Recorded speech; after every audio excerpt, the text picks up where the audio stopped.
तो हम लोग आज मैथमेटिकल टूल का सेकेंड लेक्चर करने जा रहे हैं। और पिछले क्लास में मैं आपको थोड़ा सा आइडिया दिया था स्लोप। और स्लोप में फर्स्ट क्लास में क्या देखा था कि स्लोप में एंगल का वेरिएशन सर 0 से 180 के बीच में ही रहेगा, करेक्ट। और 0 से 90 के बीच में रहेगा तो स्लोप पॉजिटिव रहेगा, और 90 से 180 के बीच में रहेगा तो स्लोप निगेटिव रहेगा। बजाय सर tan का वैल्यू, राइट। तो tan का वैल्यू एक्यूट में पॉजिटिव होता है और ऑब्ट्यूज में निगेटिव होता है, इज इट राइट? ओके।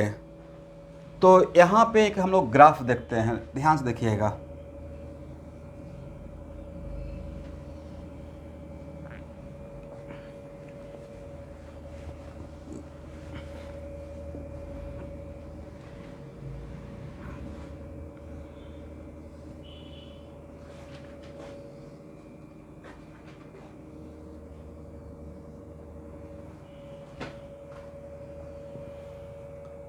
आप लोग स्पीड ब्रेकर देखे हैं रोड पे?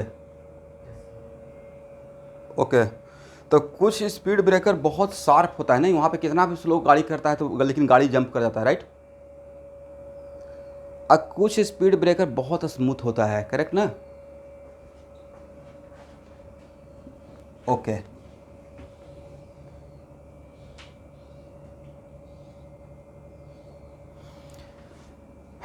मान लेते हैं कि ये y वर्सेज x है, करेक्ट एवरीवन।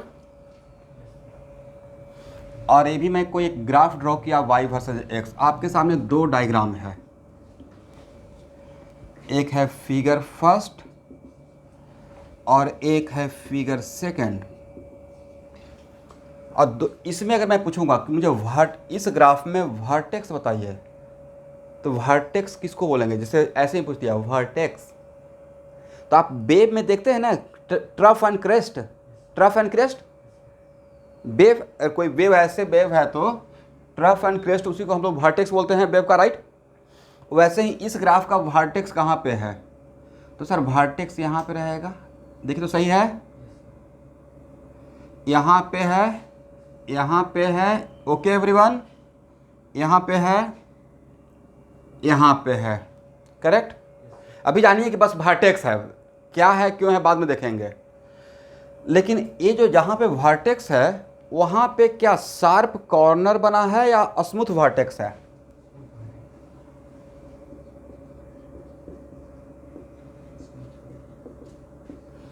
बट यहाँ भी तो वर्टेक्स है, यस। तो इसको स्मूथ वर्टेक्स बोलेंगे, बिल्कुल शार्प कॉर्नर।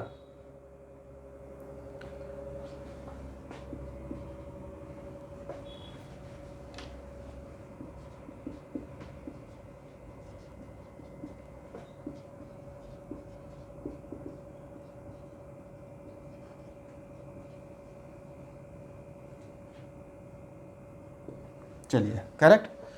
अब यहाँ देखें,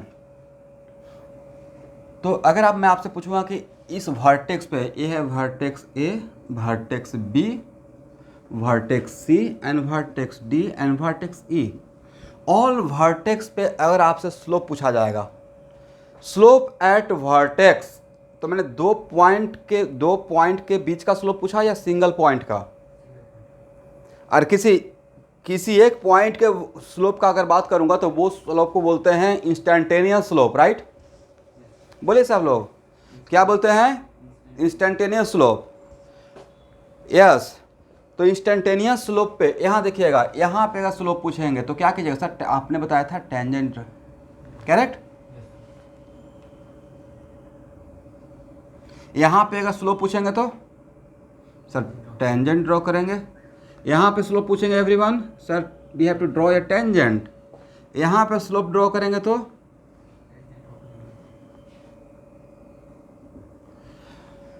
तो अगर मेरा ग्राफ स्मूथ ग्राफ है जिसमें कहीं पे कॉर्नर डेवलप, वैसा ग्राफ जिसमें कहीं पे कॉर्नर डेवलप नहीं होता तो उसको हम बोलते हैं स्मूथ ग्राफ, राइट। तो अगर इस टाइप का ग्राफ है, इस टाइप का अगर ग्राफ है तो उसमें वर्टेक्स पे, जितना भी वर्टेक्स पे आप टेंजेंट ड्रॉ किए हैं, सारा tangent parallel to horizontal axis, right. और if tangent becomes parallel, if tangent at a given point becomes parallel to horizontal axis, तो उसका स्लोप क्या होता था स्टूडेंट? 0। Very good. तो स्लोप एट ए क्या बोलेंगे सर? जीरो। एग्री ना? स्लोप एट बी क्या बोलेंगे? ज़ीरो। स्लोप एट सी क्या बोलेंगे? ज़ीरो। स्लोप एट डी क्या बोलेंगे? ज़ीरो। स्लोप एट ई क्या बोलेंगे? ज़ीरो। एस तो सारे वर्टेक्स पे स्लोप जीरो क्यों हो गया?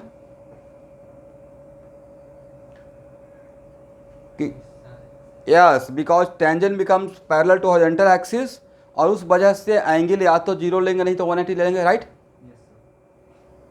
और एंगल जीरो लें या 180 लें सर, दोनों केस में tan का वैल्यू जीरो होता है, इट राइट? तो क्या यहां से एक कंक्लूजन हम लोग कर सकते हैं? इफ इस डायग्राम के लिए कंक्लूजन,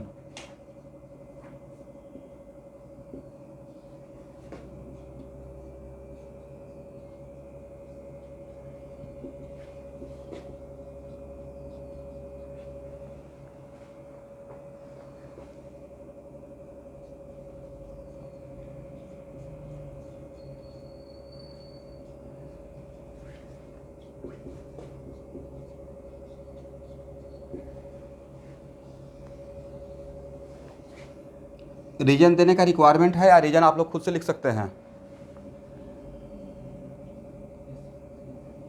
तो लिख लीजिए, बाद में टाइम नहीं रहेगा।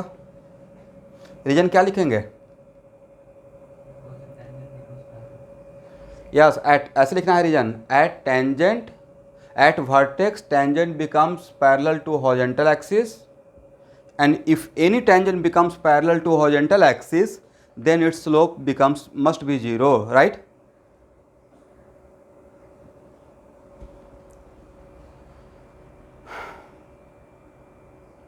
हो गया ना?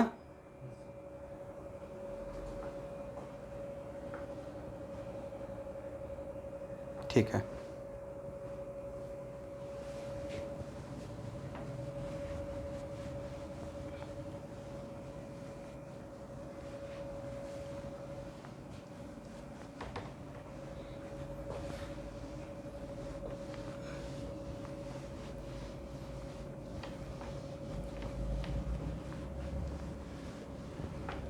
अब आते हैं सेकेंड ग्राफ पे।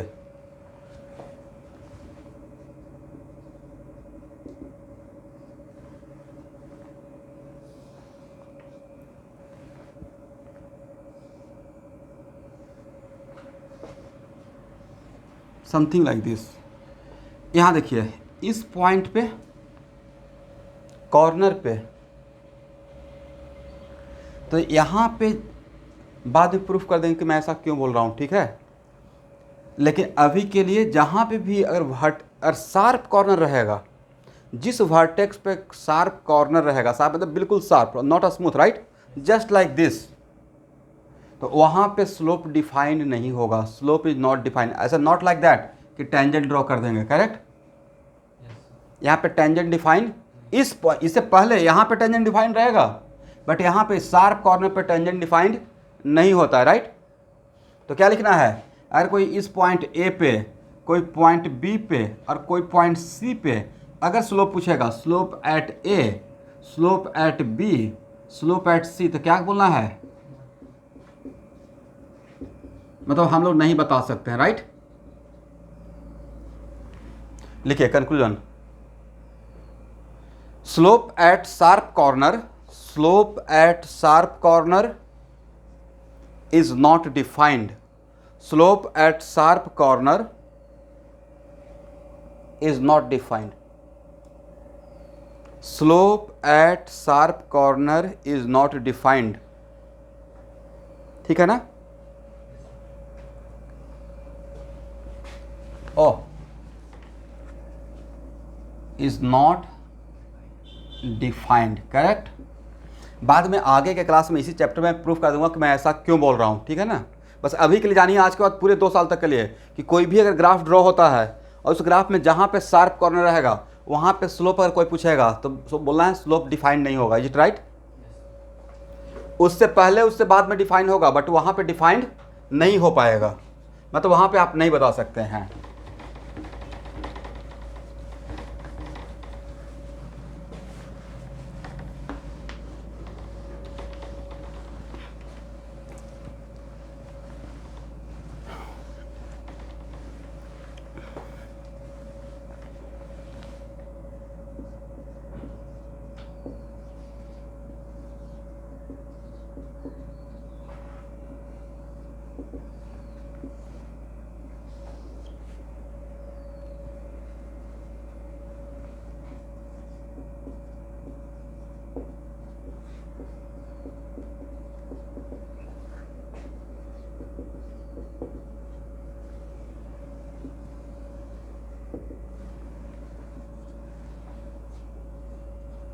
देखिए तो मैंने क्या लिखा,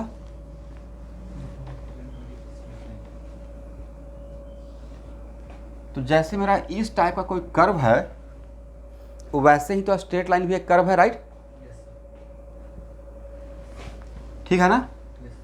तो इस type, it is very important to note that इस टाइप के कर्व में किसी पॉइंट पे स्लोप पूछने के लिए, स्लोप पॉजिटिव है नेगेटिव है, आप क्या करते थे? उस पॉइंट पे टेंजेंट ड्रॉ, राइट? तो लेट अस सपोज मेरा एक कोई स्ट्रेट लाइन है और स्ट्रेट लाइन के इस पॉइंट पे, पॉइंट ए पे मैंने आपसे स्लोप पूछा, हर पॉइंट पे नहीं, सिर्फ पॉइंट ए पे, तो आप क्या करेंगे? ठीक है, कोई बात नहीं है, टेंजेंट यहाँ पे बनाएंगे, राइट? और टेंजेंट जब बनाएंगे तो नहीं लगता कि टेंजेंट बनाएंगे तो सर वो टेंजेंट इस लाइन के साथ कॉन्साइड होके ये एंगल थीटा देगा। तब पॉइंट ए पे किसी भी स्ट्रेट लाइन के किसी पॉइंट पे टेंजेंट बनाएंगे तो वो टेंजेंट और वो स्ट्रेट लाइन अलग रहेगा या सेम हो जाएगा? Yes, very good. तो स्लोप एट ए के लिए क्या लिखिएगा? तो सर आपने बताया था कि टेंजेंट ड्रॉ करना है और टेंजेंट जहाँ पे हॉरिजॉन्टल एक्सिस को कट करेगा वहाँ से राइट जाके और एंटी क्लॉकवाइज मूव करेंगे और उस टेंजेंट तक जाएंगे और जो एंगल थीटा मिलेगा उसका tan के वैल्यू को स्लोप बोलते हैं, राइट? Very good. तो स्टूडेंट अगर आपको बोलेंगे कि बी पे स्लोप क्या होगा तब क्या बोलेगा? सर फिर से टेंजेंट ड्रॉ करेंगे और वो टेंजेंट फिर से स्ट्रेट लाइंस के साथ कॉन्साइड कर जाएगा, राइट? अथवा एंगल डिफरेंट मिलेगा सेम मिलेगा? तो यहां से क्या सीखे? और भी कोई पॉइंट लें या 2 पॉइंट से समझ में आ गया? Then what is the conclusion?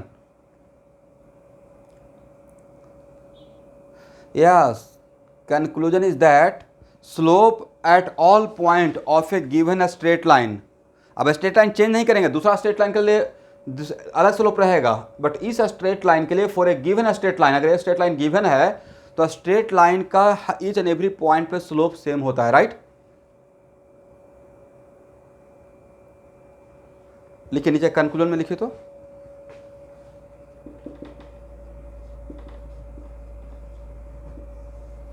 देखिए कंक्लूजन इज दैट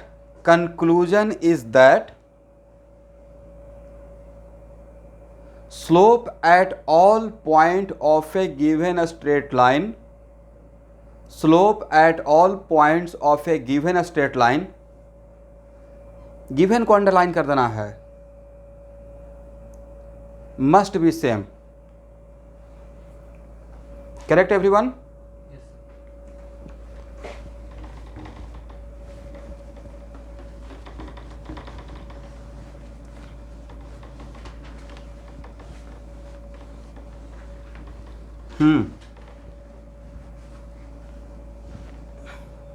यस, बिल्कुल रिपीट कर सकते हैं। लिखिए conclusion is that slope at all points of a given straight line, slope at all points of a given straight line must be same, but given को underline कर देना है, मतलब स्ट्रेट लाइन किसी गिवन स्ट्रेट लाइन के लिए, right?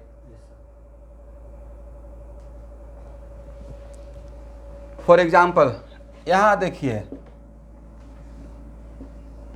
मान लेते हैं कि मेरा एक स्ट्रेट लाइन है जिसका ए एंगल 30 डिग्री है, राइट?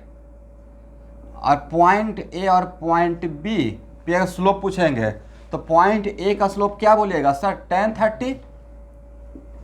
अब बी का क्या बोलिएगा? अलग। तो आपको तो ये पे पूछ रहे हैं तो टेंजेंट का बोलना चाहिए था, लेकिन आप इस लाइन का एंगल बोल रहे हैं, क्यों? Yes, very good.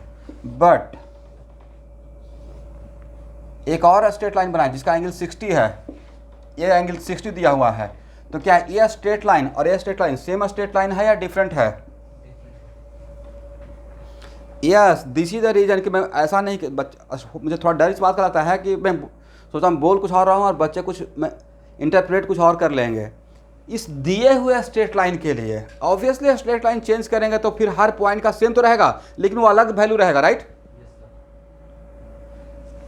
इस स्ट्रेट लाइन के हर पॉइंट का वैल्यू रहेगा स्लोप का 1/√3। इस स्ट्रेट लाइन के हर पॉइंट का स्लोप रहेगा क्या 1/√3 या अलग हो गया? ये रहेगा tan 60 मतलब √3, इज इट राइट?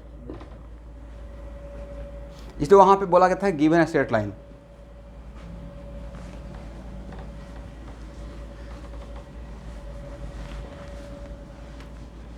इसको हटाया जाए।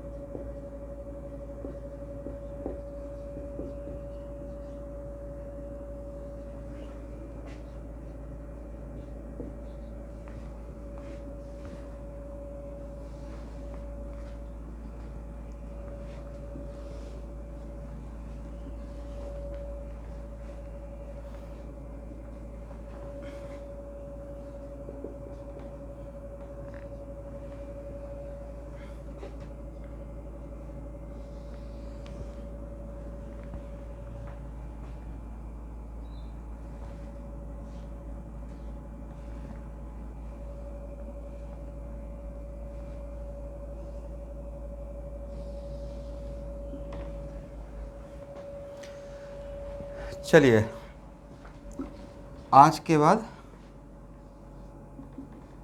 इस ग्राफ को रट जाना है कि ऐसा ग्राफ होता है, बाद में समझ लीजिएगा कि क्यों ऐसा होता है, ठीक है?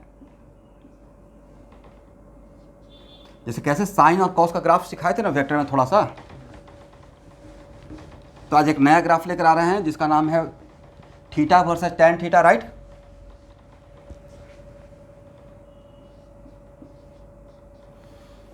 और यहाँ देखिए, तो सर आपने ग्राफ तो सिर्फ 0 से 180 के बीच में ही दिखाया है, तो मुझे मेरा इंटरेस्ट अभी 0 से 180 के बीच में ही है, राइट? और tan थीटा का graph, tan theta versus theta graph में ये ऑब्जर्व किया गया है कि एग्जैक्ट एट 90 डिग्री पे ये ग्राफ इस वर्टिकल एक्सिस के साथ पैरेलल हो जाता है। किसका, कहाँ पे? थीटा इक्वल टू 90 डिग्री पे इस वर्टिकल एक्सिस के साथ क्या होता है? Parallel, correct? तो अब यहाँ पे देखिए, पैरेलल का मतलब अगर कोई पूछेगा, यहाँ देखना है tan 0 का वैल्यू कितना होता है, बोलिए 0, tan 30 होता है 1/√3, tan 45 होता है 1, tan 60 होता है √3। तो बी ऑब्जर्व दैट कि 0 से 90 के बीच में theta increases, value of tan theta also increases, right? Okay, लेकिन tan एकदम बिल्कुल एग्जैक्टली थीटा इक्वल टू 90 पे अगर कोई पूछेगा तो आप क्या वैल्यू बोलेंगे? जब पैरेलल हो गया तो अनडिफाइंड का मतलब है, it is very important to note that. यहाँ देखिए भाई, आप लोग यहाँ देखिए, हम लोग को तो ऐसे टीचर सिखाते थे कि मानते हैं कोई ग्राफ है y वर्सेस x का, ठीक है, और x इक्वल टू 2 पे y का वैल्यू ग्राफ देखकर करना रहता था, तो हम लोग बोलते थे कि ऐसे एक लाइन खींचना, बहुत आराम से सिखाते थे, और इसको यहाँ से ऐसे मिलाना, ठीक है? यहाँ पे जो वैल्यू मिलेगा वही इस x के 2 के लिए y का वैल्यू रहेगा। आप लोग को भी ऐसे ही सिखाया गया होगा, राइट? Very good. तो इसमें थीटा इक्वल टू 90 के लिए आप यहाँ से एक लाइन ड्रॉ करेंगे, जहाँ पे कट करेगा वहाँ पे जाकर वैल्यू पता करेंगे। बट थीटा इक्वल टू 90 पे जो लाइन ड्रॉ करेंगे वो इस ग्राफ को कहीं पे कट करेगा, ऊपर में जाकर। सर कट करेगा, लेकिन प्लस, अगर कट करेगा तो प्लस इन्फिनिटी पे, राइट? और इन्फिनिटी तो आपने देखा है ना, मैंने देखा ना आपने देखा है, राइट? बट इतना तो बोल सकते हैं कि प्लस इन्फिनिटी। फिर आपके कोई फ्रेंड बोलेंगे नहीं सर थीटा इक्वल 90 पे बोलिएगा तो माइनस इन्फिनिटी तो होगा। देखिए ये भी तो एकदम बिल्कुल इधर से देखते हैं तो ये ग्राफ इधर, यहाँ से जब स्टार्ट किए तो माइनस इन्फिनिटी पे इस जस्ट थीटा का बात करेंगे तो ये भी वैल्यू कोई बोल सकता है, ये भी वैल्यू बोल सकता है, राइट? इसका मतलब बिल्कुल आसमान और ज़मीन का डिफरेंस हो गया। दैट्स वाई हम लोग का एक काम करेंगे, tan 90 इक्वल टू कुछ नहीं बोलेंगे, नॉट डिफाइंड, राइट? क्योंकि आप प्लस इन्फिनिटी बोलिएगा तो आपके फ्रेंड फिर बोलेंगे नहीं माइनस इन्फिनिटी बोलेंगे, और उसमें झगड़ा नहीं करना है, ना प्लस इन्फिनिटी बोलेंगे ना माइनस इन्फिनिटी बोलेंगे, नॉट डिफाइंड बोलेंगे, राइट? Very good. अब आपके कोई फ्रेंड अगर बोलेंगे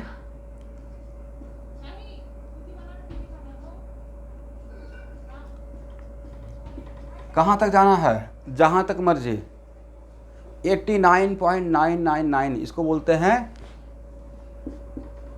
89.9 रेकरिंग, यही बोलते हैं ना।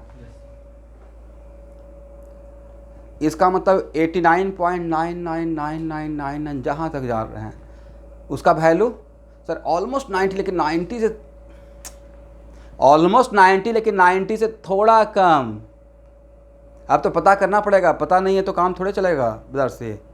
89.9 रेकरिंग का मतलब sir it is not exactly 90 but almost 90, लेकिन 90 से थोड़ा कम है, राइट।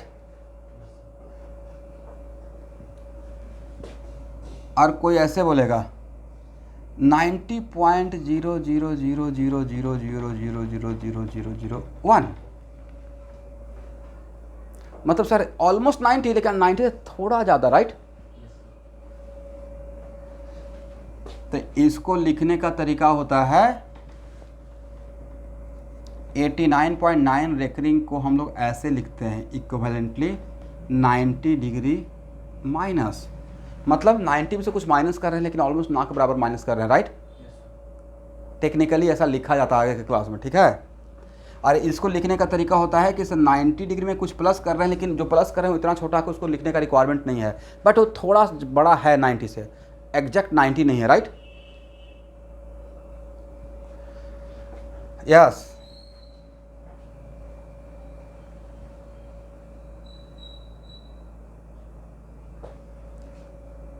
अच्छा, बार यूज करते हैं क्या? अच्छा, जो यूज करते हैं वही लिख लीजिए, मैं थोड़ा बाई मिस्टेक लिख दिया, ठीक है। ठीक है, तो एक्चुअल में अब इसका मतलब समझ में आ गया, इसका मतलब क्या है। तो आज इट इज़ वेरी, यहाँ देखना, इट इज़ वेरी, यस, इसका मतलब 90 से थोड़ा कम, 90 से थोड़ा कम पे tan का वैल्यू क्या रहेगा। आप बोल सकते हैं सर 90 पे तो मैं नहीं बता सकता हूँ, बट 90 से थोड़ा कम, जैसे एकदम जस्ट थोड़ा कम, इससे थोड़ा इधर, जस्ट, समझ रहे हैं कितना फोकस कर रहे हैं इस पे, उस पे सर भर, तब बोल सकते हैं प्लस इन्फिनिटी, राइट। tan 89 पे मत बोल दीजिएगा, मैं 89 नहीं बोला हूँ, 89.9 रेकरिंग बोला हूँ, राइट। ऑलमोस्ट 90, लेकिन 90 लेकिन 90 से लेफ्ट, राइट, राइट वाला या लेफ्ट वाला, लेफ्ट। और तब अगर कोई बोलेगा tan 90 प्लस, मतलब 90 के बराबर ही है पर थोड़ा बड़ा है, तब क्या बोलेंगे, माइनस इन्फिनिटी। यस, इसका मतलब सर थीटा इक्वल टू, यहाँ देखना है, थीटा इक्वल टू 90 पे बहुत बड़ा डिसकंटिन्यूटी है, आसमान और ज़मीन का डिफरेंस हो गया। जस्ट पहले प्लस इन्फिनिटी, जस्ट बाद माइनस इन्फिनिटी, नहीं, अर्थ से फर्स्ट बड़ा डिफरेंस हो गया, राइट। तो वैसा कोई ग्राफ का वैल्यू जिसका एक पार्टिकुलर गिवन पॉइंट पे अगर वैल्यू सेम नहीं आ रहा है, थीटा इक्वल टू 90 में वैल्यू सेम आ रहा है, प्लस इन्फिनिटी और माइनस, तो उसको हम लोग क्या बोलेंगे, कंटिन्यूअस ग्राफ बोलेंगे या डिसकंटिन्यूअस ग्राफ बोलेंगे, डिसकंटिन्यूअस, करेक्ट ना। दिस इज द रीजन कि कहीं कहीं पे आपको लिखा हुआ मिल सकता है कि 10 90 पे का स्लोप कहीं पे प्लस इन्फिनिटी मिल जाएगा, कहीं पे माइनस इन्फिनिटी मिल जाएगा। अब आपको खुद से डिसाइड करना है कि प्लस इन्फिनिटी कहाँ पे लिखेंगे और माइनस इन्फिनिटी कहाँ से लिखेंगे, राइट। तो कैसे, तो नहीं, आपका भी लर्निंग प्रोसेस है तो इसमें थोड़ा कन्फ्यूजन होगा, तो आपको जस्ट दो कुछ ग्राफ लेकर दिखा देते हैं। अब समझ में आ गया कि 90 पे मैं क्यों रुका हुआ था, कितना बड़ी बात थी। इसका मतलब है कि tan 90 डिग्री माइनस का स्लोप क्या लिखेंगे, plus infinity, not positive, plus infinity, positive तो है ही, plus infinity, right. And tan 90 degree plus का क्या लिखेंगे, और एग्जैक्ट tan 90 पे सर नॉट डिफाइंड, राइट। हो गया ना, इसको हटाएं।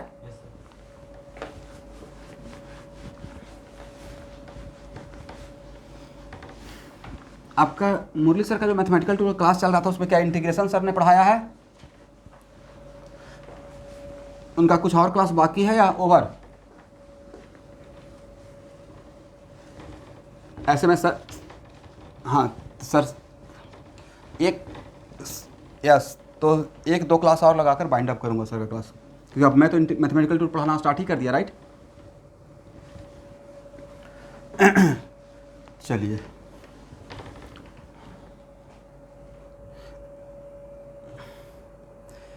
नहीं उसके बाद सर का स्कोप है ही नहीं। हाँ, उसके बाद मैथमेटिक्स में कुछ क्लास ले सकते हैं, अगर आप लोग बोलेंगे कि नहीं सर उनको भी कुछ चैप्टर दे दिया जाए पैरेलली, तो स्टार्ट कर सकते हैं अगर अच्छा लग रहा है तो, ठीक है।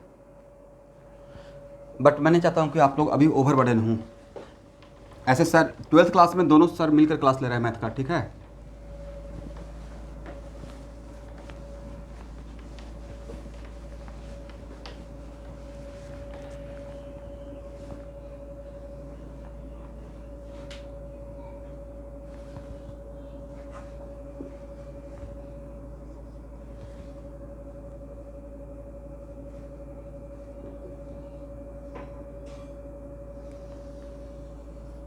देखिए स्टूडेंट, मैंने किसी फंक्शन का ग्राफ रहा होगा।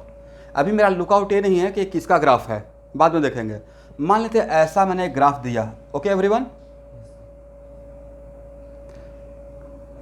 और यहाँ से आपको एंगल पूछा, मानते हैं यहाँ पे एंगल, इस पॉइंट पे स्लोप निकालना है, तो आप क्या कीजिएगा सर, इस पर टेंजेंट ड्रॉ कीजिए, करेक्ट। और यहाँ पे मिला θ1। फिर अगर यहाँ से पूछेंगे तो यहाँ भी सर टेंजेंट ड्रॉ कीजिए, यहाँ पे मिला θ2, राइट। यहाँ पे पूछेंगे तो सर यहाँ पे भी टेंजेंट ड्रॉ कीजिए, यहाँ मिला θ3। तो जैसे जैसे मैं इस ग्राफ के इस तरफ, ग्राफ में ऊपर की तरफ जा रहा हूँ और टेंजेंट ड्रॉ कर रहे हैं, बट आपको नहीं लग रहा कि θ1, θ2, θ3 ऑल आर ऑब्ट्यूज?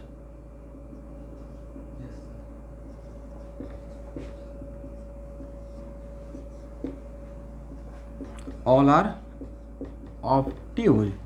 इसका मतलब है कि यहाँ पे स्लोप निगेटिव या positive, slope at A negative, slope at B is also negative, slope at C is also negative, is it right? But इस ग्राफ में जैसे जैसे ऊपर जा रहे हैं थीटा ऑब्ट्यूज है, मतलब 90 से बड़ा है, बट एंगल ज़्यादा हो रहा है या कम हो रहा है एवरीवन? तो आपको मैंने एक टास्क दिया कि इस ग्राफ में ऊपर जाना है, और ऊपर जाते जाते मिनिमम कितना एंगल कम कर सकते हैं, देखिए तो दिमाग दौड़ाइए।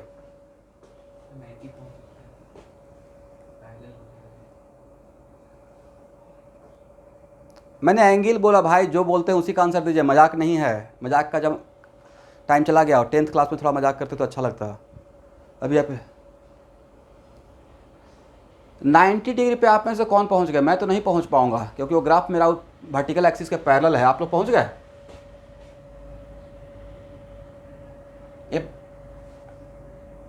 सर 90 पे तो नहीं पहुंच पाऊंगा, 90 का जस्ट बगल में पहुंच जाऊंगा, लेकिन थोड़ा 90 से ज़्यादा रहेगा। आपको मैंने टास्क क्या दिया? सबको जो बोलते हैं वही काम करना है भाई, खुद का दिमाग नहीं दौड़ाना है। जो टीचर बोल रहे हैं उसको सुनना है और बढ़िया से एनालाइज करना है। मैंने बोला कि एंगल 90 से बड़ा है, बट मुझे अब एंगल कम करना है इस ग्राफ में ऊपर जाकर।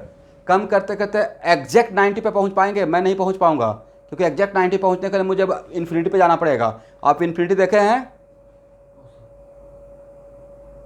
तो क्या बोलेगा सर, ऑलमोस्ट 90, लेकिन 90 थोड़ा बड़ा है, ऐसे बोलना चाहिए था, राइट? इसका मतलब मैंने आपके दिमाग में रहेगा ना कि सर कौन सा ग्राफ में 90 प्लस सोचना पड़ेगा। सबसे बड़ा तो आपको क्वेश्चन नहीं रहेगा साइन ऑफ इंटीग्रेशन। सर किस ग्राफ में 90 प्लस सोचेंगे सर, और किस ग्राफ में 90 माइनस सोचेंगे? तो इस टाइप के ग्राफ में 90 माइनस सोचेंगे या 90 प्लस सोचेंगे? 90 माइनस में आप जा पाएंगे? 90 माइनस में जाने के लिए 90 पे पहुंचना पड़ेगा, और 90 पे आप पहुंच ही नहीं पा रहे हैं, राइट? सर उसके लिए तो माउंट एवरेस्ट को क्रॉस करना पड़ेगा, वहां पे पहुंच ही नहीं पा रहे हैं। इसका मतलब इस टाइप के ग्राफ में था। अब तो एग्जैक्टली अब यहाँ देखिएगा, तब यहाँ पे ऐसे पूछा जाएगा everyone slope when x tending to 0। कहाँ पे? जब जहाँ पे x का वैल्यू 0 है, जहाँ पे x का वैल्यू 0 रहेगा उस पॉइंट के करस्पॉन्डिंग मुझे ग्राफ का स्लोप चाहिए। तो जहाँ पे x का वैल्यू 0, आप इस तरफ जा रहे हैं मतलब x का वैल्यू कम कर रहे हैं, राइट? यहाँ पे गए तो x का वैल्यू कम हुआ, यहाँ से यहाँ गए x का वैल्यू कम हुआ, कम हो रहा है ना x का वैल्यू। यहाँ इस ग्राफ में यहाँ भी x का वैल्यू कम, तो कम होते थे x का वैल्यू 0, लेकिन क्या x का वैल्यू पे x इक्वल टू 0 पे y का वैल्यू आप बता पाएंगे? नहीं बताएंगे। तो इसका मतलब है कि इस ग्राफ में ऐसे क्वेश्चन पूछा जाएगा, when x tending to 0 then slope equal to what? तो आप स्लोप क्या बोलिएगा? Slope tending to plus infinity, is it right? Sorry minus infinity, correct ना? माइनस इन्फिनिटी क्यों? क्योंकि सर इस केस में मुझे जो लास्ट एंगल मिलेगा वो 90 प्लस रहेगा, करेक्ट ना एवरीवन?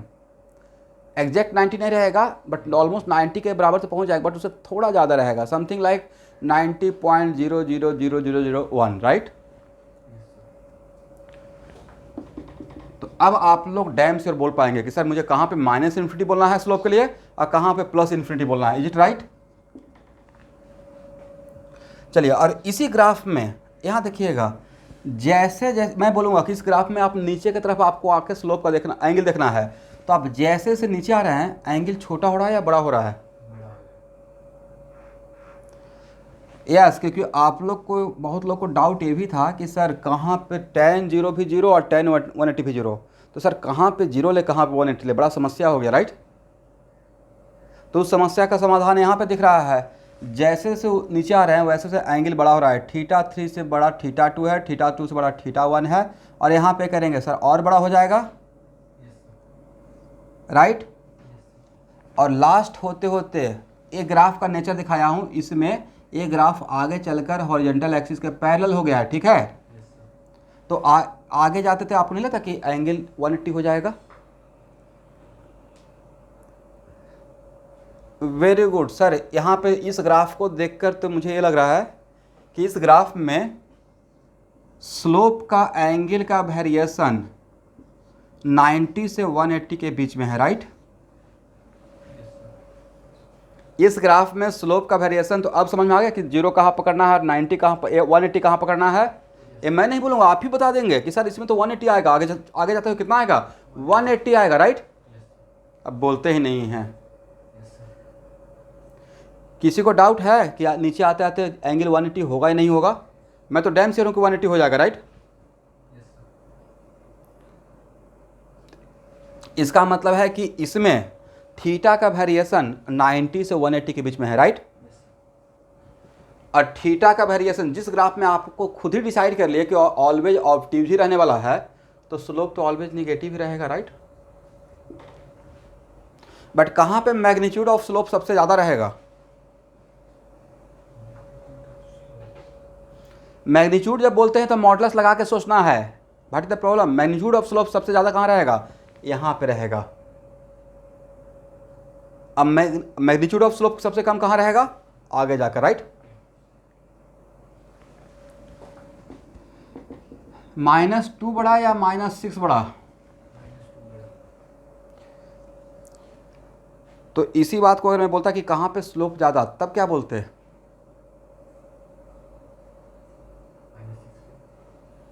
इस ग्राफ में स्लोप कहाँ पे?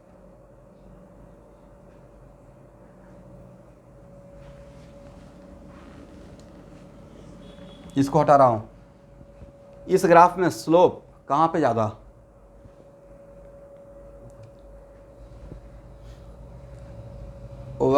या slope is algebraic quantity, very good very good, slope is algebraic quantity, is it right? तो सारे निगेटिव वैल्यू से 0 बड़ा होता है, राइट? तो अगर इस ग्राफ में मैं बोलता स्लोप कहाँ पे 0 दिख रहा है, कहाँ पे ज़्यादा है, तो दिमाग में अलजेब्राइक चलेगा, राइट? तो हम लोग बोलेंगे यहाँ पे स्लोप ज़्यादा है और यहाँ पे स्लोप कम है क्योंकि माइनस इन्फिनिटी है, राइट? लेकिन अगर उसी को टीचर बोलेंगे कि कहाँ पे स्लोप ज़्यादा, मतलब मैं इंक्लाइनेशन ज़्यादा, तो इंक्लाइनेशन ज़्यादा का मतलब हम कहने का सेंस ये हो गया कि एक्चुअल में इसी चीज़ को मैं दो अलग तरीके से बोला, मैग्नीट्यूड ऑफ स्लोप। तो मैग्नीट्यूड ऑफ स्लोप कहाँ पे आता, तब बोलना है प्लस 90 पे, राइट, 90 के नियर बाई में, नेबरहुड में, मतलब 90 प्लस पे है। और मैग्नीट्यूड ऑफ स्लोप सबसे कम कहाँ पे है सर, यहाँ पे है, राइट। तो चलिए ग्राफ देखकर एनालाइज कर पाएंगे ना कि किस केस में हम लोग को स्लोप 90 के पास प्लस इन्फिनिटी लिखना है, कहाँ पे माइनस इन्फिनिटी। इस केस में क्या प्लस इन्फिनिटी होने का चांस है? इस ग्राफ में प्लस इन्फिनिटी होने का चांस नहीं है, वजह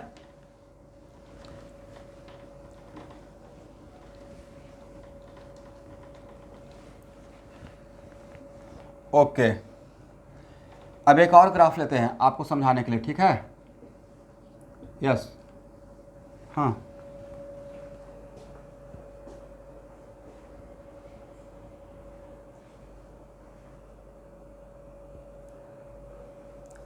नहीं, आपको अब मैं बाई वर्सेस एक्स का ग्राफ देख रहा हूँ। टैन थीटा, वो तो टैन थीटा वर्सेस थीटा का ग्राफ दिखाया था कि टैन थीटा वर्सेस थीटा का ग्राफ 0 से 90 के बीच में प्लस होता है और 90 से 180 के बीच में माइनस होता है, और 90 पर डिफाइन नहीं होता है, 90 के जस्ट पहले प्लस इन्फिनिटी वैल्यू और जस्ट बाद माइनस। वो टैन थीटा वर्सेस थीटा का ग्राफ था स्टूडेंट। यहाँ पे मैं बाई अब अलग ग्राफ लेना स्टार्ट कर दिया, बाई वर्सेस एक्स। वो तो just tan theta equal to 90 वाला टर्म हम लोग को स्लोप में छूटा हुआ था कि सर वहाँ पे स्लोप क्या बोलेंगे, उसको समझाने के लिए मैंने वो ग्राफ ड्रॉ किया था, राइट।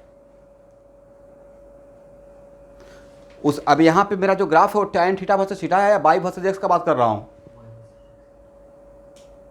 बाई वर्सेस एक्स का बात कर रहे हैं। वो जस्ट मैंने ग्राफ लिया था वो ट्रिग्मेट्री का ग्राफ लिया था, सिर्फ किस बात को दिखाने के लिए, समझाने के लिए कि टैन थीटा इक्वल टू 90 पे टैन का वैल्यू डिफाइन क्यों नहीं होता है, राइट। डिफाइन नहीं होता क्योंकि वहाँ पे ग्राफ का वैल्यू दो रहता है, एक प्लस इन्फिनिटी भी और एक minus infinity, is it right? Just पहले कहाँ पे प्लस इन्फिनिटी, जस्ट पहले प्लस इन्फिनिटी और जस्ट बाद में माइनस इन्फिनिटी, करेक्ट ना? हाँ,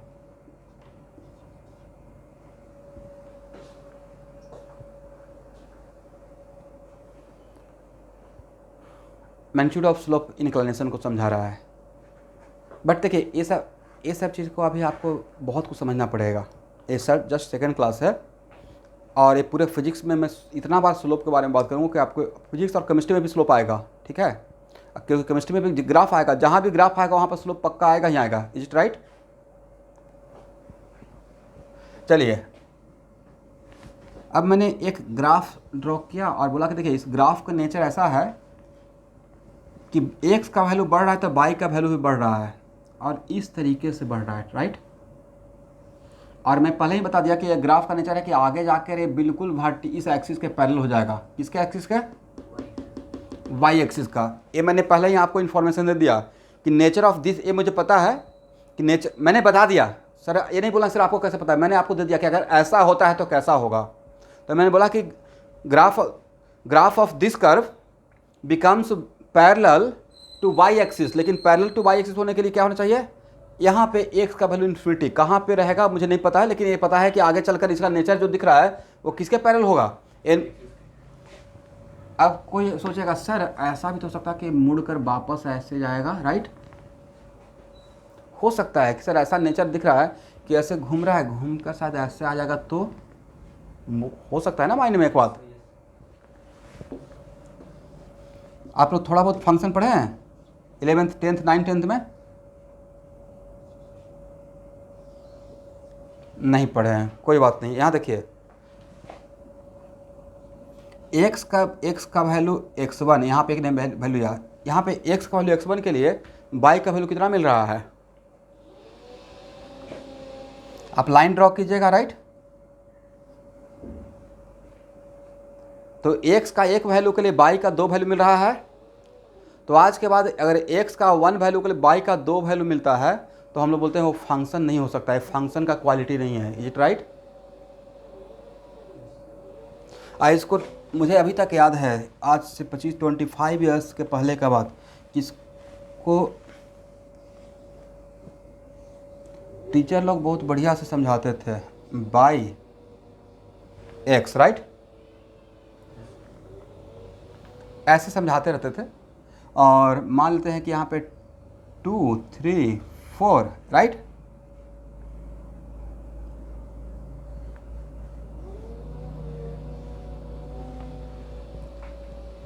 एक्स का दो वैल्यू के लिए बाई का, एक्स के दो वैल्यू के लिए बाई का एक वैल्यू हो सकता है, बट बाई के दो वैल्यू के लिए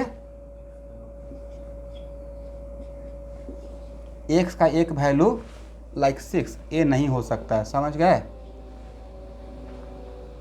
और उसी को समझाने के लिए होल लाइफ के लिए ऐसे सिखाते थे कि इसको फादर मान लेना है, राइट, और इसको सन मान लेना है, correct, in general.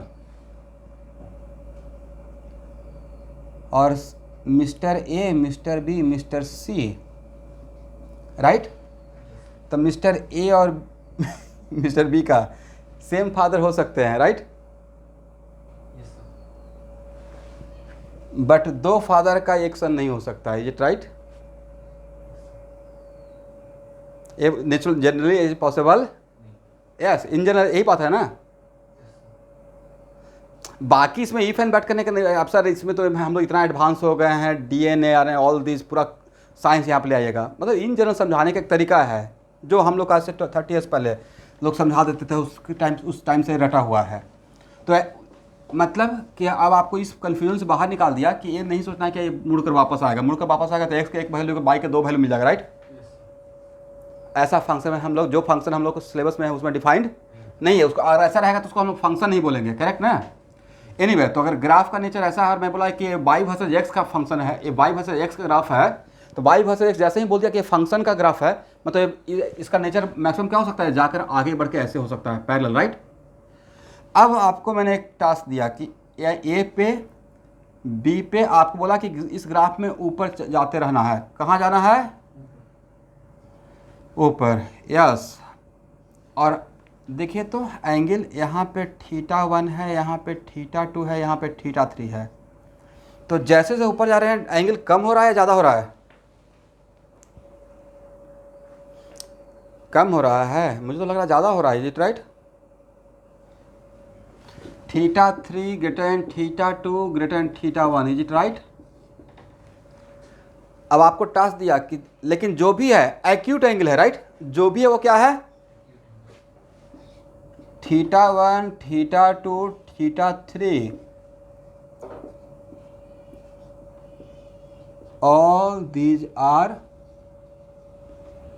acute angle, is it right। तो आपको टास्क दिया गया है कि एक्यूट एंगल है, इसका मतलब आपको मैक्सिमम कहाँ तक जा सकते हैं, जाइए, मतलब एंगल होता है ये स्लोप में खुद। मेरा क्वेश्चन है यस कि मेरा क्वेश्चन है कि क्या 90 पे पहुंच पाएंगे, मैं तो नहीं पहुंच पाऊंगा, आप लोग देख लीजिए, मैं 89.9 रेकरिंग तक पहुंच जाऊंगा, ये राइट सर। 90 पे पहुंचने के लिए मुझे बहुत लंबा सफर तय करना पड़ेगा, Y equal to infinity plus infinity, जो कि मैं देखा ही नहीं हूँ, राइट, यस। तो अब समझ में आ गया कि सर कहाँ पे 89.9 रेकरिंग लेना सोचना है और कहाँ पे 90 प्लस सोचना है, किसी को कन्फ्यूजन। तो सर अब ग्राफ रहेगा तो we are very wise people, नहीं भी है तो बोलने में क्या जाता है। तो अगर ग्राफ दिया रहेगा तो उस टाइम पे तो हम लोग डिसाइड कर लेंगे, सर यहाँ पे 90 माइनस, यहाँ पे 90 प्लस, यहाँ पे सर इस पॉइंट पे माइनस इन्फिनिटी लिखेंगे स्लोप के लिए, इस पॉइंट पे सर अगर पूछेगा तो प्लस इन्फिनिटी बोलूँगा, राइट, करेक्ट ना। तो यहाँ पे इसका मतलब इसमें मैक्सिमम एंगल थीटा मैक्स क्या रहेगा, थीटा मैक्स, तो थीटा मैक्स सर इसका इसमें आपको लिखना पड़ेगा 89.9 रेकरिंग, राइट, मतलब 90 डिग्री माइनस, करेक्ट। और तब यहाँ पे स्लोप बोलेंगे इस पॉइंट पे, इस थीटा मैक्स पे, tan थीटा मैक्स पे स्लोप क्या रहेगा, m, तो सर प्लस इन्फिनिटी लिखना रहेगा, करेक्ट। तो अब किसी को प्रॉब्लम कि कहाँ पे प्लस इन्फिनिटी लिखेंगे, कहाँ पे माइनस इन्फिनिटी लिखेंगे, ग्राफ देखकर। चलिए, तो आज मैं आपको अभी समझा पाया कि कहाँ पे थीटा और एग्जैक्ट थीटा इक्वल 90 पे कोई पूछेगा तो सर नहीं डिफाइंड है, जस्ट पहले और जस्ट बाद में बता सकते हैं, इज इट राइट।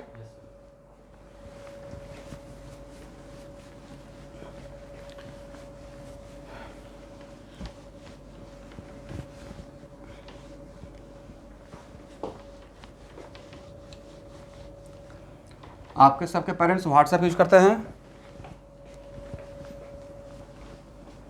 ठीक है।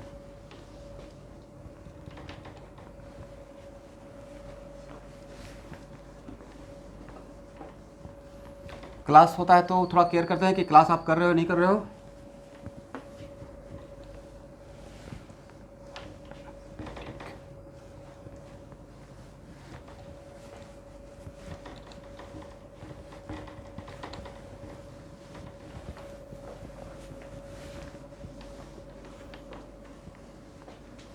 आप में से एनीवन जो पिछले 15 दिन के अंदर ज्वाइन किए हैं, विद इन 15 डेज? हाँ, तो कैटली से कुछ कॉल गया है आज? तो आपने सारा कुछ लिखवा दिया ना, कहाँ कहाँ तक आपने कवर किया है? ठीक है। वैसे ही आपने असाइनमेंट सबमिट किया या नहीं किया, उसके लिए आपके पास तो कॉल करूँगा ही, साथ में पेरेंट्स को भी कॉल कर दूँगा। मैंने ये असाइनमेंट दिया था, ये वर्क दिया था, उन्होंने बनाया नहीं बनाया। आप घर पे हैं, मैं तो देख नहीं पा रहा हूँ यहाँ से, आप थोड़ा देख कर बताइएगा, ठीक है? इसलिए कैटलिस्ट का एक डायरी बना लीजिएगा, असाइनमेंट डायरी, कि उसमें सर ने क्या क्या वर्क दिया रहा है, करेक्ट? और वो असाइनमेंट डायरी अपने पेरेंट्स को भी दिखाते रहना है, होगा? कैसे स्कूल में डायरी बनता है ना भाई, मैं देखता हूँ अपनी छोटी बच्ची को एक डायरी रहता है, प्रोजेक्ट वर्क का diary, something like that. Anyway,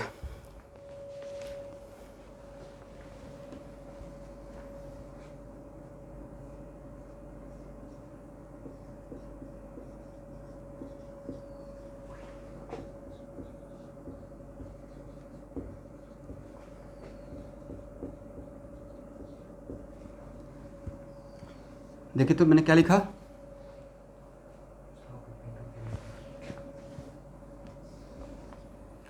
slope between two given point.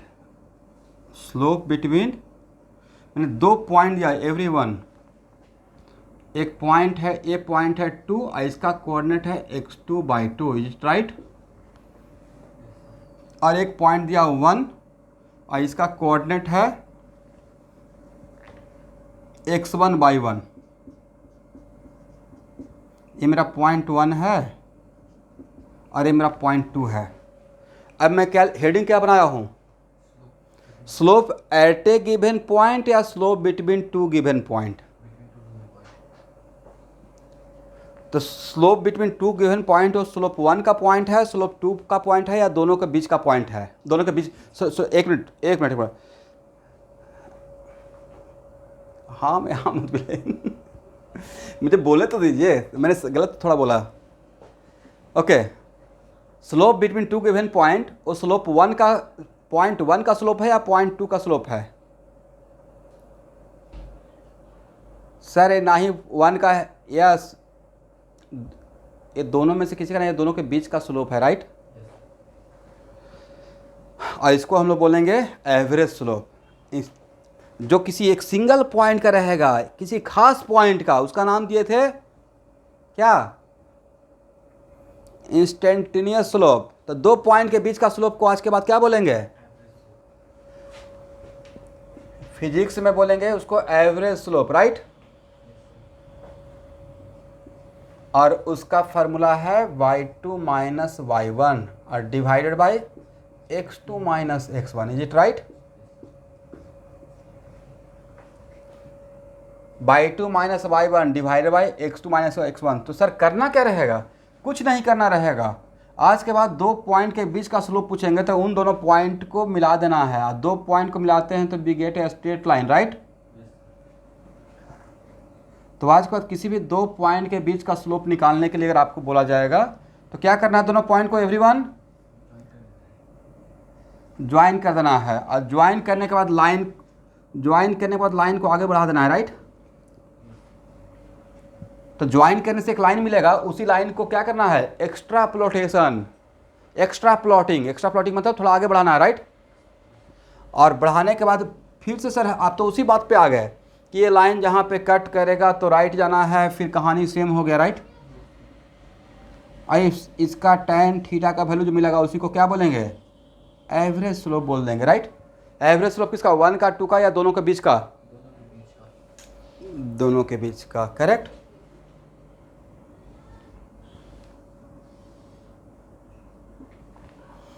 और यहाँ देखिए इसका स्लोप क्या रहेगा, sorry, it is very important to note that, क्या इसको हम बोल सकते हैं x2/1,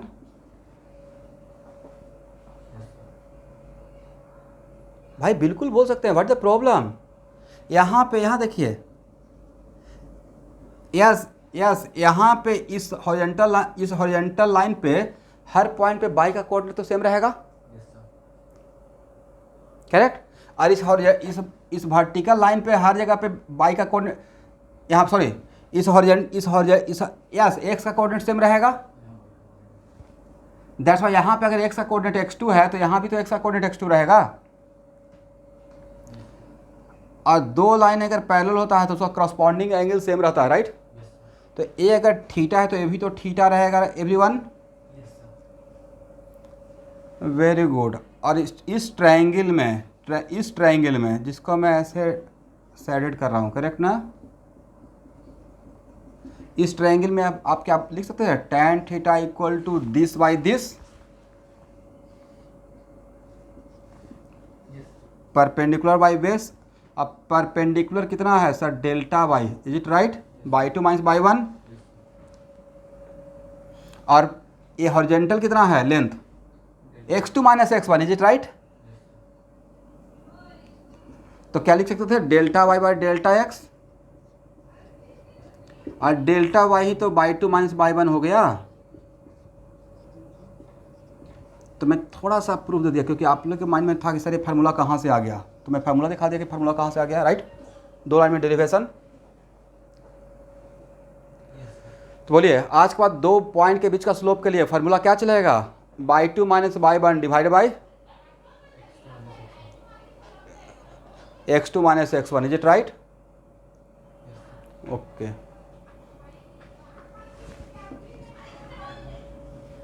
एक मिनट, यहाँ देखना है, इज इट कंपलसरी कि वर्टिकल एक्सिस पे ऑलवेज बाई रहेगा, यह graph by versus x always रहेगा, इसको ड्रॉ नहीं करना है। अगर वर्टिकल एक्सिस पे एक्स रहता और हॉरिजॉन्टल एक्सिस पे टी रहता और तब एवरेज स्लोप पूछते, तब फार्मूला क्या रहता,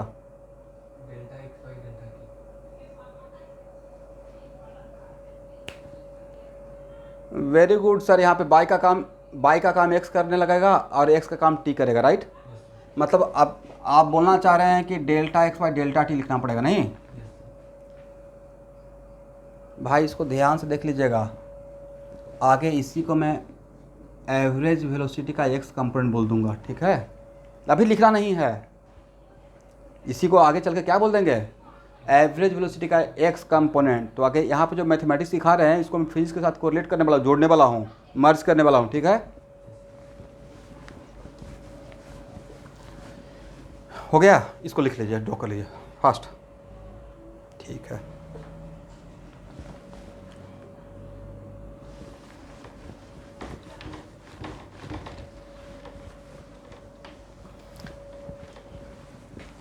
अब इसमें आपको डाउट ये आ सकता है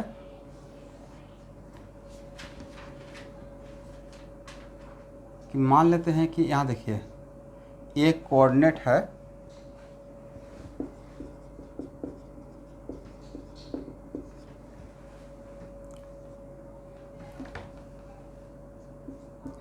फोर एंड 2, और एक और कोऑर्डिनेट है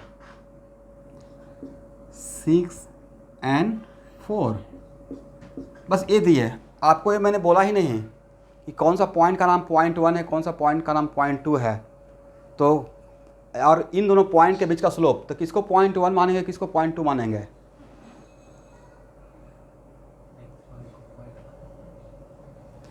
तो स्टूडेंट कोई फर्क नहीं पड़ेगा, आप इसको पॉइंट 1 मान लीजिए, इसको पॉइंट 2 मान लीजिए, या उल्टा ही कर देते हैं, इसी को पॉइंट 2 मानूंगा, इसी को पॉइंट 1 मानूंगा, ठीक है। क्योंकि जब नहीं लिखा रहेगा तो आपको इसमें डाउट ही नहीं है, तो मैं उल्टा कर देता हूँ। क्या आंसर पे 1% इफेक्ट नहीं आएगा, क्यों नहीं इफेक्ट आएगा, यहाँ देखिए आपने क्या लिखा था, by 2 minus Y 1 divide by x2 minus x1, right. यहाँ पे माइनस कॉमन ले लीजिए तो ये हो जाएगा, यहाँ पे माइनस कॉमन ले लीजिए तो y two minus y one divide by x two minus x one, या y one minus y two divide by x one minus x two, कोई फर्क पड़ेगा क्या वैल्यू पे? दिस इज द रीजन कि आज को अगर कोई पॉइंट 1 2 नहीं बोला गया है, बस जैसा कोऑर्डिनेट लिख कर बोला गया कि इस पॉइंट के बीच का स्लोप निकालना है, तो विदाउट वेस्टिंग टाइम आपकी जो मर्जी है, किसी एक को पॉइंट 1 बना दीजिए, किसी को पॉइंट 2 बना दीजिए, आंसर पे कोई इफेक्ट नहीं आएगा, राइट? तो मैंने इसको पॉइंट 1 बना दिया, इसको पॉइंट 2 बना दिया और तब स्लोप निकाल रहे हैं, तो ये मेरा एक किसका काम करेगा? बाई 1 का। ये मेरा किसका काम करेगा? बाई 2 का। तो क्या लिखिएगा? बाई 2 माइनस बाई 1 और divided by x two minus x one. Y 2 कितना है? 4 माइनस व्हाट? 4 माइनस 2 और divide by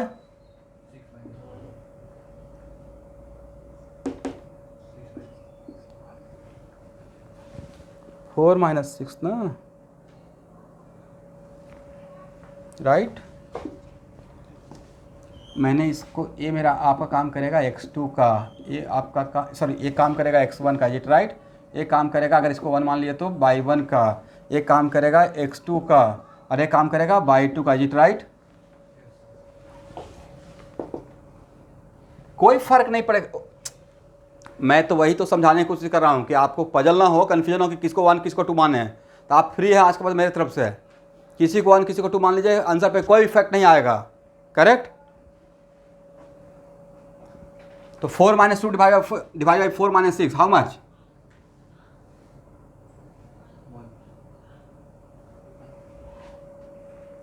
bye sorry 2 minus 4 ना, 2 माइनस 4 सॉरी तो -2 बाई -2 इक्वल टू व्हाट? +1। मतलब एम इक्वल टू 1 आ गया, मतलब theta equal to what? 45 degree. तो आज का स्लोप का वैल्यू अगर 1 आता है, राइट? अगर स्लोप का वैल्यू 1 आता है, करेक्ट ना? और स्लोप क्या है? tan theta. तो tan थीटा का वैल्यू 1, 0 से 180 के बीच में, यहाँ देखना है मेरे तरफ। tan थीटा का वैल्यू 1, 0 से 180 के बीच में एक ही जगह मिलेगा, वो है 45 डिग्री पे, राइट? ये दूसरी बात है कि 0 से 360 के बीच में 2 जगह मिलता है, 45 और 225, राइट? बट स्लोप में हम लोग 225 में जाना है, तो कन्फ्यूजन खत्म। तो अगर स्लोप का वैल्यू 1 आ गया, मतलब tan थीटा का वैल्यू 1, मतलब theta must be 45, is it right?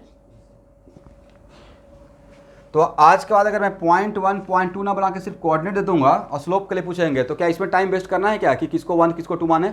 आपकी मर्जी है, आंसर पे कोई इफेक्ट नहीं आएगा, करेक्ट? चलिए इसको हटाएं।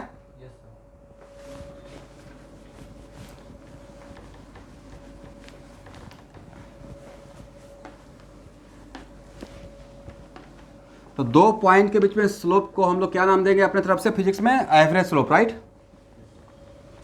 और उसका फॉर्मूला क्या रहेगा? y2 minus y1 divide by x1।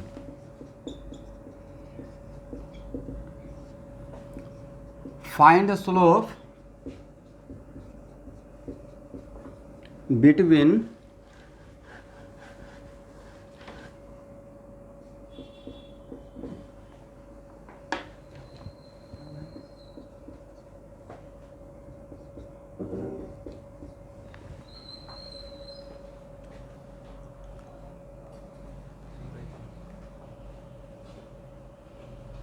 हाँ नहीं, इसमें तो ग्राफ नहीं, बिल्कुल नहीं ग्राफ बनाना है, डायरेक्ट फार्मूला, राइट? अगर ग्राफ क्वेश्चन में रिक्वायरमेंट रहेगा, डिमांड रहेगा तो बनाना है, इज इट राइट? तो स्लोप के लिए अब आपको पे छोड़ देना, किसको पॉइंट 1 मानिएगा, किसको पॉइंट 2। तो क्या लिखे बोलिए तो?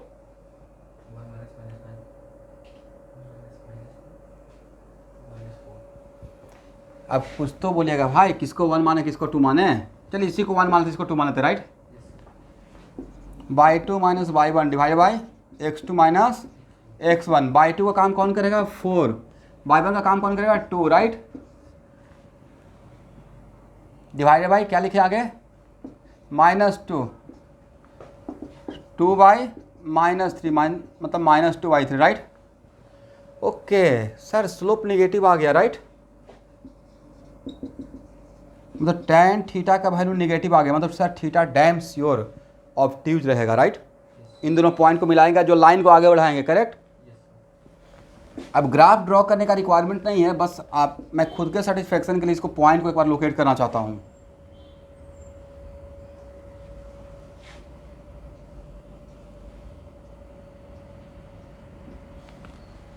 चलिए 1 यहाँ पे रहेगा और 2 यहाँ पे रहेगा, तो मेरा एक पॉइंट यहाँ पे था, राइट। और उसके बाद -2 यहाँ पे रहेगा और 4, तो -2, तो 1 2 3 4, ये हो गया -2 4, ये था पॉइंट कितना 1,2। और इन दोनों पॉइंट का बात कर रहे थे, तो इन दोनों पॉइंट को अगर मिलाएंगे तो जो लाइन बनेगा उसको अगर आगे बढ़ाएंगे तो जहाँ पे कट करेगा तो एंगल देखिए तो क्या आता है, 90 से छोटा या 90 से बड़ा। ग्राफिकली भी पता चल गया कि ऑब्वियसली ऐसा होना चाहिए था, राइट। ठीक है, दिखा दीजिएगा। हाँ, अब बोर्ड पे आ गया तो एक सेटिस्फेक्शन के लिए दिखा देंगे, लेकिन ग्राफ ड्रॉ करना नहीं था, बट फिर भी ड्रॉ कर लीजिए।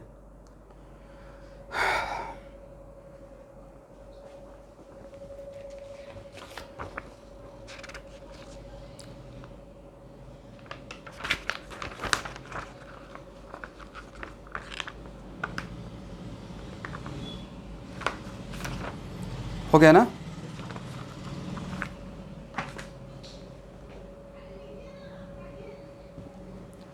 संस्कार ज्वाइन किए हुए हैं,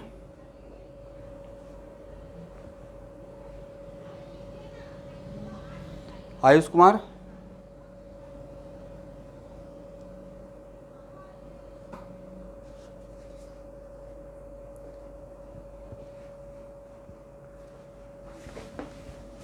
हो गया ना।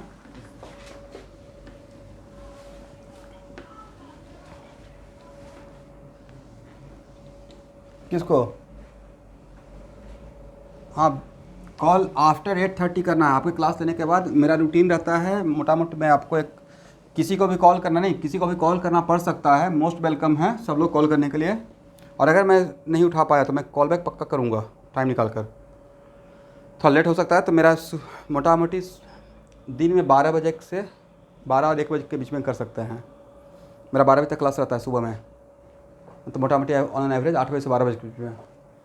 और शाम में कभी मेरा क्लास रहता है 8 से लेकर 4 से लेकर 10 तक। 10 बजे तक तो आपको पता ही है, हर दिन किसी न किसी का चलते रहता है एक्स्ट्रा क्लास।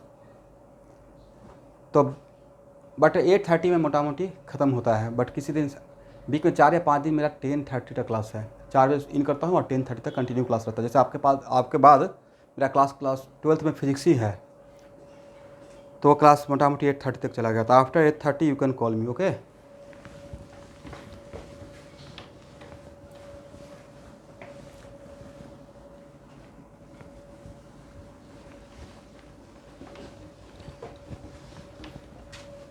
चलिए,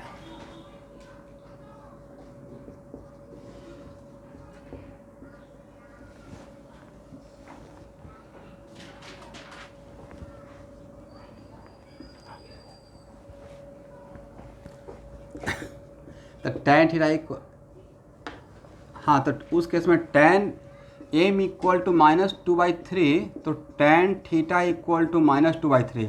बट इसका एंगल तो आपको पता है नहीं, राइट। तो जिसका एंगल नहीं पता है उसका लिखने का तरीका यही रहेगा, और भी लाइफ आसान है नहीं। थीटा इक्वल टू क्या लिख देगा, tan inverse -2/3, is it right.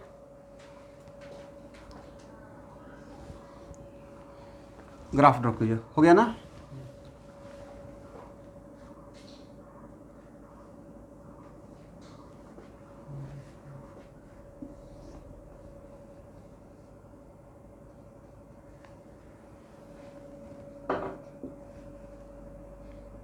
चलिए,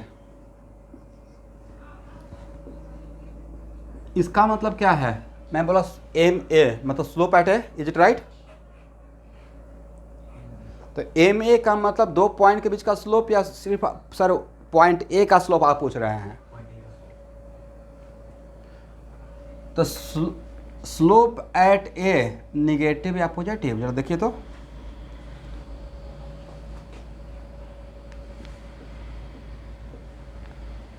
okay, very good. Slope at B देखिए, मतलब आप लोग टेंजेंट ड्रॉ कर रहे हैं ना। अब मैंने बोला slope between A and B, तो ये जो स्लोप है वो ए का स्लोप है, बी का स्लोप है, या दोनों पॉइंट के बीच का एवरेज स्लोप है। तो सबसे पहला मेरा प्रायोरिटी ये था कि आपको डिफरेंस बता सकें कि slope at a given point and slope between two point दोनों सेम चीज़ है या अलग अलग बात। Slope at a given point and slope between two point, is it the same thing? तो slope between A and B के लिए क्या करना है सर? इसको मिलाइए और उसके बाद क्या करना है? ज्वाइन करके यहाँ छोड़ देना है, आगे बढ़ाना है। अब देखिए ए थीटा क्या मिला सर? ये तो ऑब्ट्यूज हो गया। इसका मतलब slope between A and B negative है, राइट? इसका मतलब slope between two given point. अब यहाँ देखिएगा, कुछ स्टूडेंट बहुत इनोसेंट होते हैं, वो सोचेंगे अच्छा सर ने बोला है एवरेज वैल्यू, तो उनको याद आ जाएगा एक्स का वैल्यू 5 और एक्स का वैल्यू 8, तो दोनों का एवरेज ओके 5 + 8 डिवाइडेड बाई 2 कर देते हैं। ऐसा नहीं करना है यहाँ पे एवरेज के लिए, राइट? होता है दो वैल्यू का एवरेज वैल्यू, राइट? दो वैल्यू का एवरेज। किसी क्लासरूम का एवरेज मार्क्स अगर पूछा जाता है, कैसे एवरेज मार्क्स निकलता होगा? That is called cut off. Total marks जोड़ देंगे, मिस्टर ए का आया 20, मिस्टर बी का आया 90, किसी का आया 70, सबका जोड़ देंगे, नंबर ऑफ स्टूडेंट से डिवाइड कर देंगे, राइट? वो हो गया क्लास का average performance, is it right?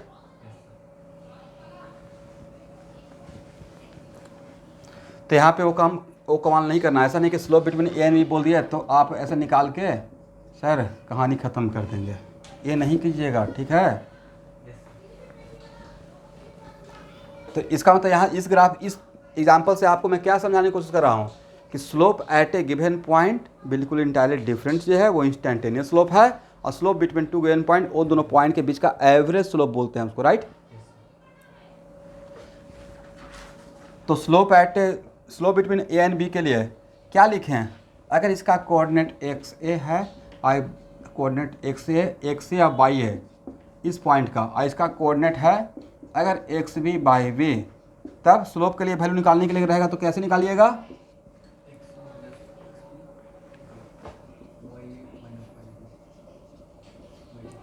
X B minus x है। और आपके कोई फ्रेंड अगर ऐसे लिख दिए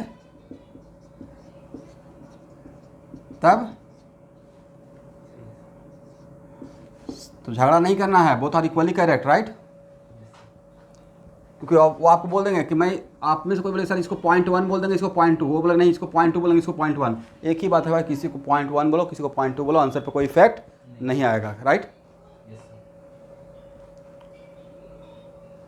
हाँ, हो गया, ठीक है। तो ये बात तो एटलीस्ट क्लियर हो गया ना। इसका मतलब है कि हम लोग को फिजिक्स में दो टाइप का स्लोप का रिक्वायरमेंट होगा और बार बार होगा, और ये बार इतना बार आएगा ना कि यूज टू हो जाइएगा। क्या क्या आएगा? Slope at a given point आएगा और स्लोप बिटवीन टू पॉइंट आएगा, राइट? तो स्लोप बिटवीन टू पॉइंट के लिए सर वो फार्मूला लगाएंगे, और slope at a given point के लिए टेंजेंट का निकाल के एंगल निकालेंगे, राइट? वेरी गुड, हो गया एवरीवन? चलिए,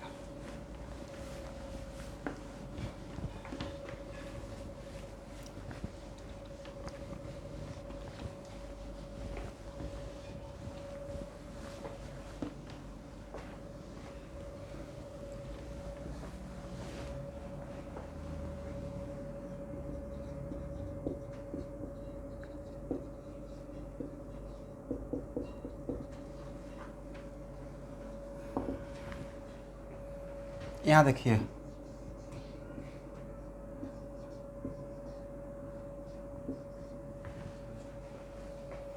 इसको कौन सा इक्वेशन बोलते हैं, क्वाड्रेटिक या लीनियर?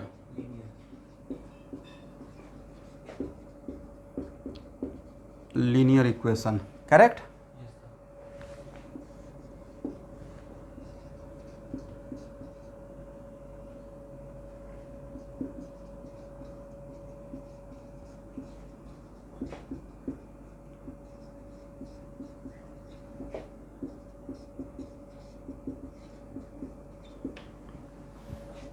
पहला point, all linear equation represent a straight line, right. मैं अपने तरफ से इंफॉर्मेशन दे रहा हूँ, आज के बाद ऑल कहीं पे भी, जैसे पिछले क्लास में पढ़ा रहे थे ना, क्लास फॉर स्कूल एग्ज़ाम। अच्छा, बड़ा एक इंटरेस्टिंग बात है कि क्लास फॉर स्कूल एग्ज़ाम में कुछ बच्चे एस्केप कर जाते हैं, जस्ट लाइक एस्केप वेलोसिटी। तो वो क्या मतलब क्या क्या सोच के एस्केप कर लेते हैं कि मतलब मुझसे हो जाएगा, या ओवरबर्डन, सर क्लास करते करते टायर्ड हो गए, या सर वीडियो है आपका, काम चल जाएगा, राइट। तीन ही ऑप्शन हो सकता है ना, या तो खुद से पढ़ लेंगे स्कूल के एग्ज़ाम के लिए, या मेरा वीडियो फॉलो कर लेंगे, और नहीं तो सर स्कूल हो जाएगा।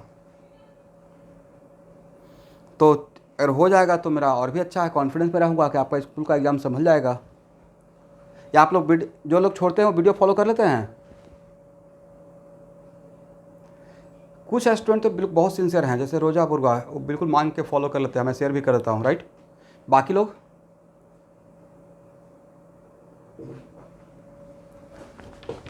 हाँ, तो फॉलो करते हैं, तो फॉलो कर लेते हैं, तो क्लास क्यों छोड़ेंगे। इतना मेहनत से क्लास कंडक्ट होता है, राइट। क्या लगता है बहुत इजी वे में क्लास होता है।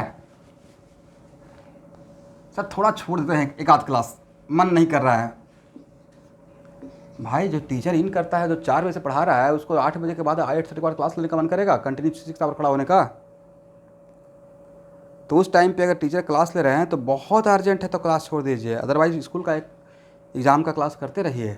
कुछ सोच कर बोल रहा हूँ, कुछ नहीं तो कुछ भी नहीं होगा, एट बस इतना तो फ़ायदा होगा कि कम से कम इतना तो नाम सुन जाएंगे, फोटो इलेक्ट्रिक इफेक्ट क्या है, फोटोन से इलेक्ट्रॉन, ये तो टर्म सुने।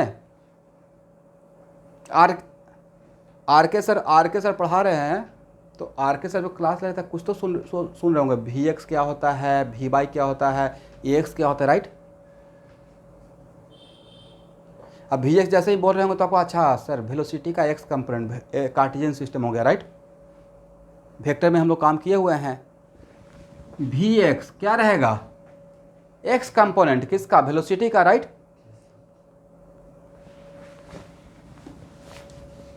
चलिए पहला बात मैंने क्या बोला, y equal to A X plus B represent all linear equation represent a straight line, याद रहेगा।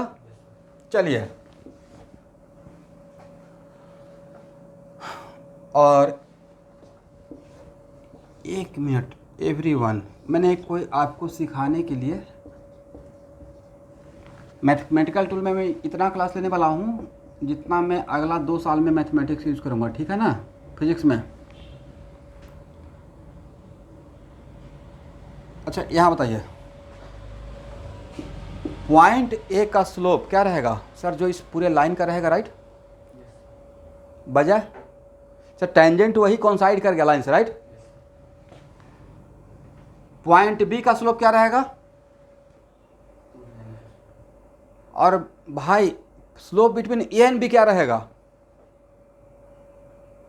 सर पक्का तो सेम रहेगा। मतलब सर स्ट्रेट लाइन का खासियत है, स्ट्रेट लाइन में किसी गिवन पॉइंट का स्लोप और slope between 2 given point all are equal, right. इसका 1 मिनट, इसका मतलब है कि सर यहाँ से एक नया बात सीखने को मिला। क्या नया बात सीखने को मिला, एनीवन।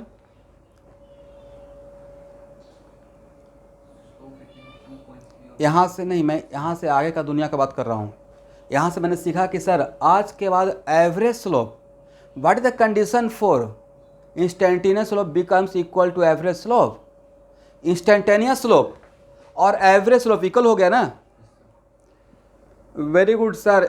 इंस्टेंटेनियस स्लोप का मतलब उस पॉइंट का टेंजेंट, उस पॉइंट का टेंजेंट उन दोनों पॉइंट का स्ट्रेट लाइन के साथ अगर कॉन्साइड कर जाए तो एवरेज स्लोप और इंस्टेंटेनियस स्लोप इक्वल होगा। Is it right.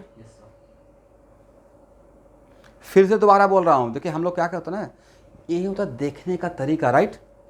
बिल्कुल अर्जुन वाला दृष्टि से नहीं क्या दिख रहा है। तो अगर मैं यहाँ से देखा एक छोटा सा एग्जाम्पल से, देखिए कितना बढ़िया बात हो गया।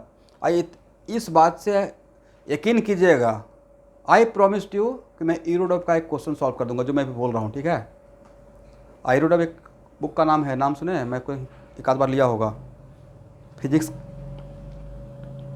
यस, नहीं मुश्किल कुछ नहीं है, बस एक बारीक लाइन का डिफरेंस है। जानते हैं तो टफ नहीं है, और नहीं जानते हैं तो बहुत टफ है, राइट। यही तो लाइन है ना, जानने नहीं जानने के बीच का। तो जो मैं अभी बोल रहा हूँ उसी पे मुझे याद आ गया कि क्वेश्चन नंबर मोस्ट लाइकली ईरोडव का क्वेश्चन नंबर 5 इस कॉन्सेप्ट पे ही है।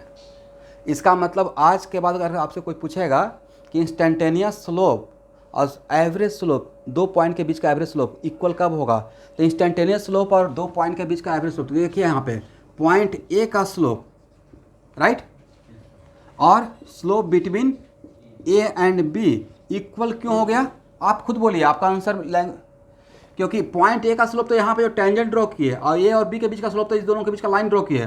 तो इसका मतलब tangent at a given point और उन दोनों पॉइंट के बीच का स्ट्रेट लाइन अगर कोइंसाइड कर जाएगा तो slope at a given point और average slope between two given point becomes equal. Is it right?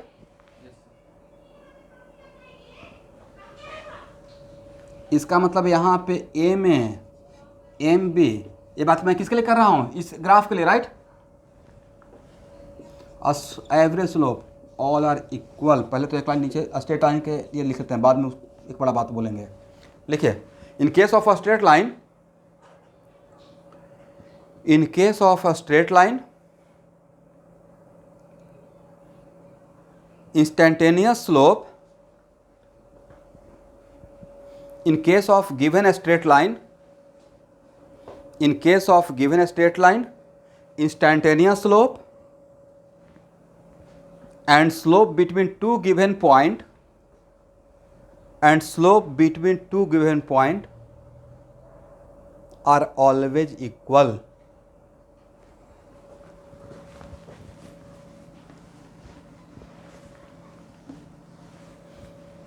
But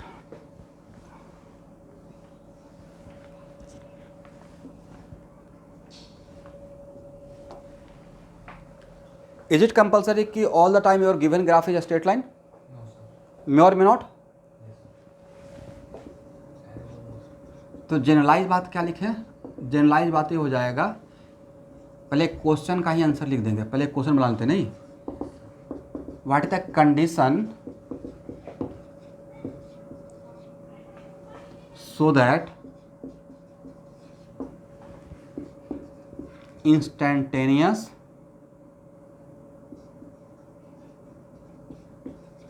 slope becomes equal to average slope between two given point. आप लोग language दे सकते हैं,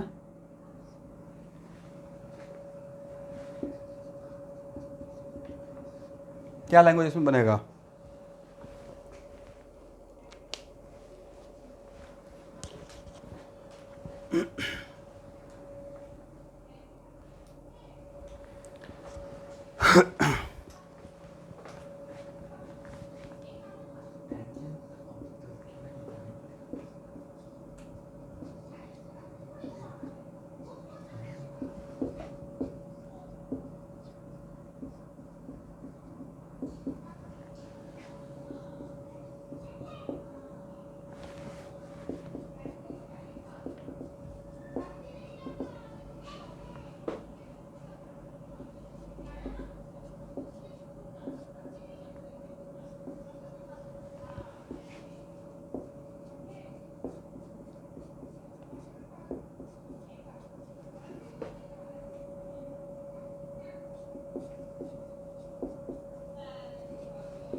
देखिए तो सही है।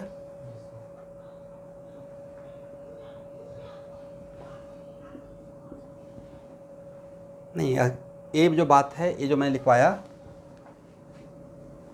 This is valid for all type of graph. This is valid for what?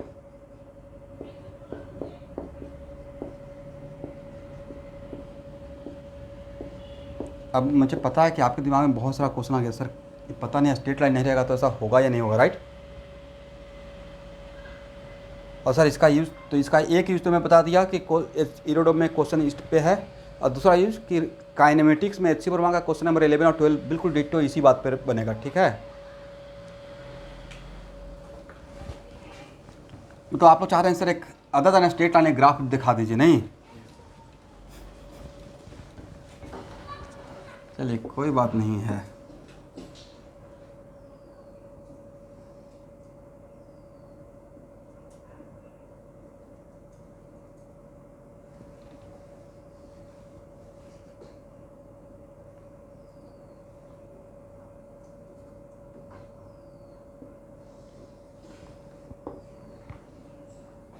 ठीक है ना। हाँ एक मिनट स्टूडेंट, एक मिनट।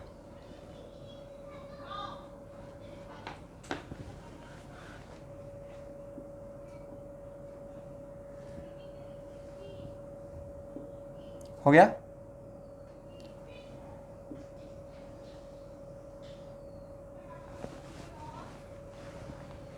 अब मैं कुछ लिखा ही नहीं था, यहाँ देखिए।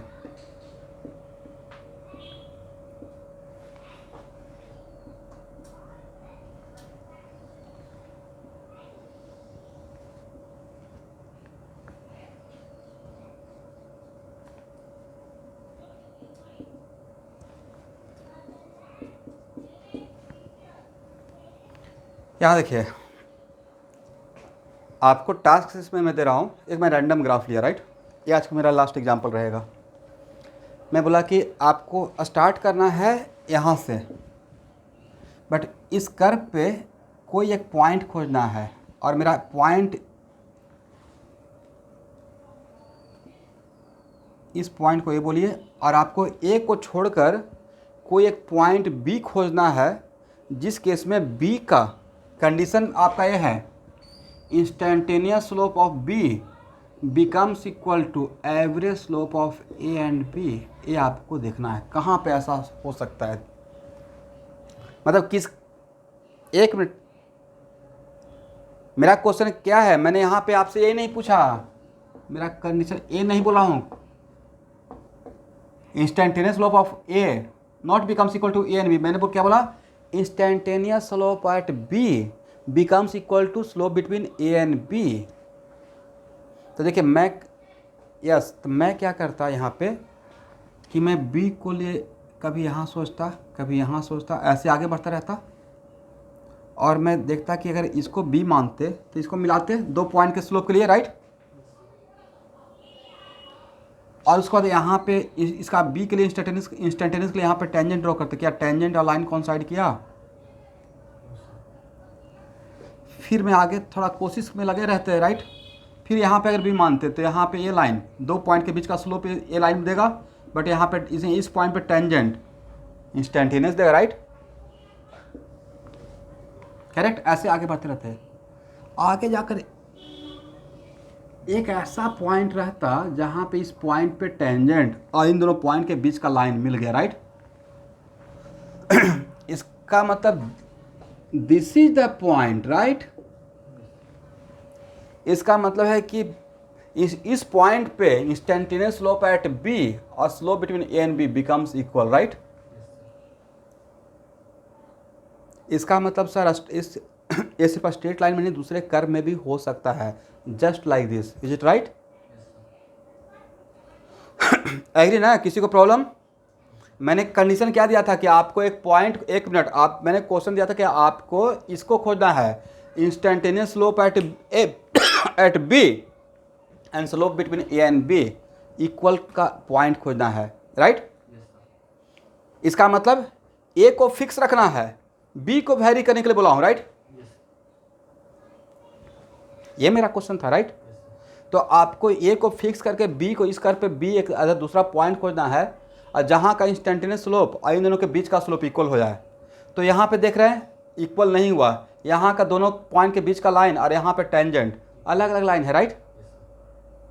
फिर यहाँ पे देख रहे थे, यहाँ भी अलग अलग है, यहाँ देख रहे थे, यहाँ भी अलग अलग है। तो एक्चुअल में आपने ऑब्जर्व ही नहीं किया, मैं ऐसे करते गया, राइट।